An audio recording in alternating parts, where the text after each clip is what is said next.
guys, it's Red Mayweather with a new video review, and I want to talk about the Mayweather vs. Conor McGregor, the Conor McGregor fight from August 26th, literally last week. But I really want to talk about it because it's just such a big thing that's happened. You can call it this huge money grab, you can call it a charade or whatever it is, but I personally enjoy it because the build up. You see the both of them doing their thing. You see the both of them pretty much just doing their thing like they always do, and yeah, I mean this was an incredible amount of insanity.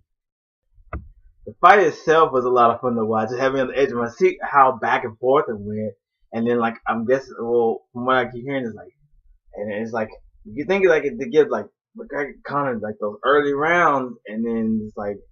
And then when they started coming like to the 6th and 7th and the 8th and onward, it started going towards the Floyd's favor but oh my gosh, this is so back and forth. I absolutely love this fight. There's so much that can be said about it. I just want to talk about some of my favorite kind of parts in there. Yeah, there was some of my favorite kind of parts in there about like the whole thing, that even the build up. As a Conor McGregor fan, I do love his stuff he does at press conferences. It's just too entertaining. And you can call me a casual all you want to, but don't make it inhospitable for everybody who actually wants to get into it, who likes Conor McGregor and stuff like that, who likes the popular people. Stop making it inhospitable. Stop it, please. Just stop it. I love the build up with the four cities, in different countries. The LA.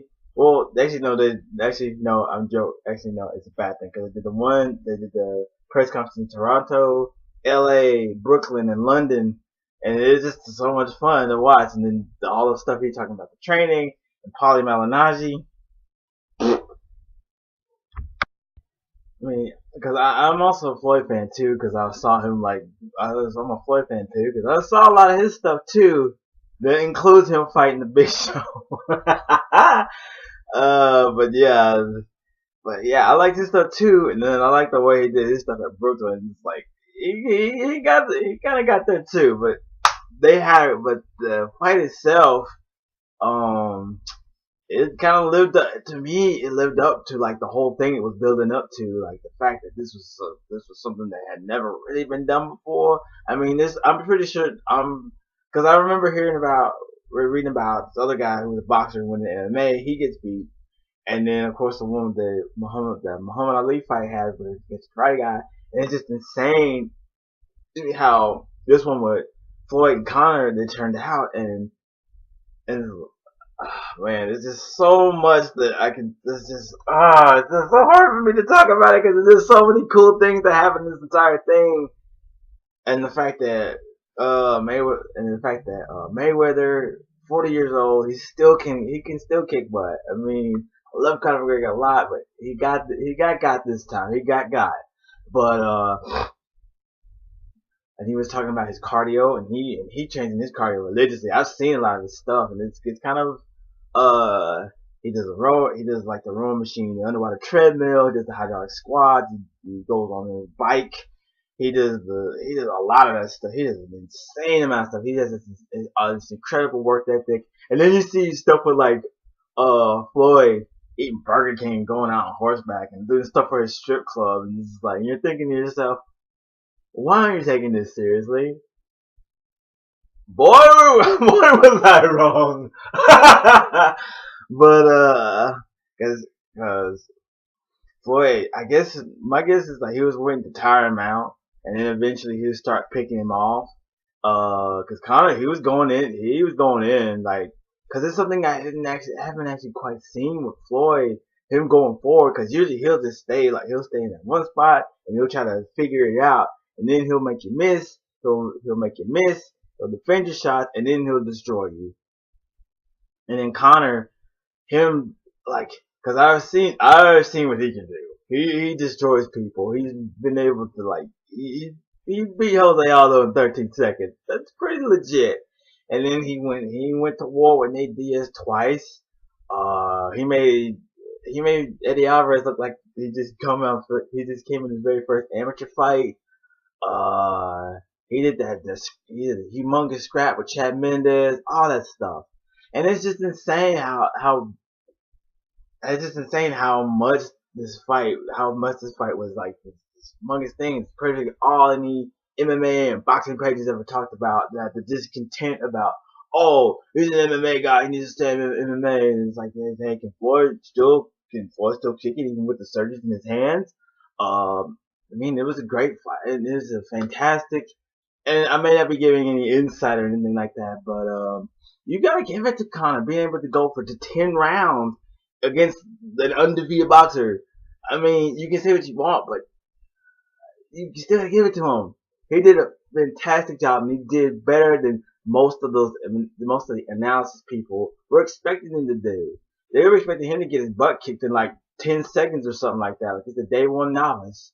But we all know, like you see his stuff, you see even on his YouTube channel, he's sort of working his tail off.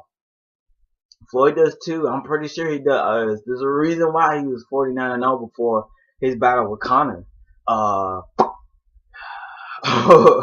Like they worked the tail ends off, and it's just like it was wonderful to see this whole thing play out so well. And then it's fun to see they play so well. Conor coming out and doing his thing, Floyd coming out doing his thing, and just ending on a high note. And even though he still lost, Conor still threw this humongous after party because he just won 100. He just got over $100 million. So I would figure you would have party. But other than that, it's like, hey, at the end of the day, you still gotta keep going. Right? And I think that's really cool on his part, being able to take that loss and then still carry on like the world goes on, like he said in the video. But the world goes on. And congrats to Floyd being able to finish his career with 50 wins straight. And congrats to Conor for taking this humongous risk for like going for the gusto, because that's what he wanted. This is what he wanted. He was talking about he was training when he was talking about Floyd being disrespectful about MMA, and he said we're gonna see about that. And he worked and he grinded and he did all he had to do to get to that point where he is, becoming to a world champion, and then going after Floyd. But I wonder what he's gonna do next, because he has a lot of options. Because he can do the Diaz trilogy, he can either fight.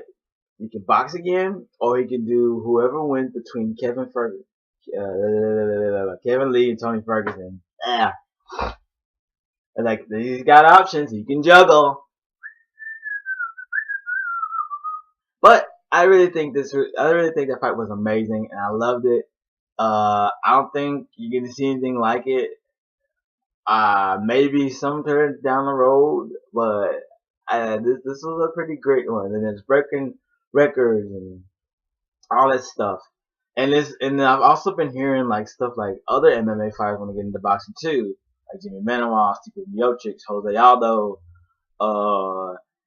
and I can understand, because they want both that challenge and that payday, because you do get paid pretty well in boxing. Keep speaking on the topic of boxing, I have a feeling that Conor might end up fighting Paulie Malignaggi. But if he did, he'd probably do it through his promotions and stuff like that. His McGregor Sports and Entertainment. That's pretty cool that he's actually done it. And I remember, and then I saw the interview with him talking about that with Eric Hawani, and saying, because it reminded me of another interview he did before UFC 199, and he was talking about he wanted to do his own promotion, like it's big, and being partners with Zuffa and UFC and all this and that. And it's pretty cool how he's working his tail. So I think thumbs up, dude. Like, really, like, I don't think say what about Conor? I mean, he can be brash, he can be ridiculous at times, but you gotta give him credit for going after his dreams, going after his dreams, doing what he wants to do, and all kinds of cool stuff like that. The same thing for Floyd. You gotta give it to him.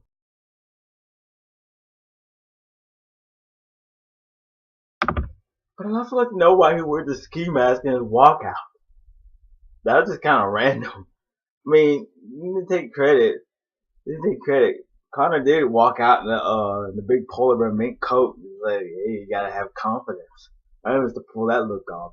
But I'm done rambling about this fight. It was awesome, and I can't wait to see what Connor does next. Can't see to see what Floyd does next. Even though he's officially going to retire for good at undefeated 15-0. So I think that's a nice little ball on it. And at the end of the day, they showed each other respect. They squashed the beef. They said, "Hey, you cool with me? Like, we're cool. Like, let's squash the beef." But yeah, I loved it. I'm sure a ton of other people loved it, and a lot of people streamed it on Facebook. But but it was a great fight. Make sure to like and subscribe for more content that I may or may not be putting out because I really would really miss doing this, and it's great to be back. It's fun, real, but I go. These oogles are delicious.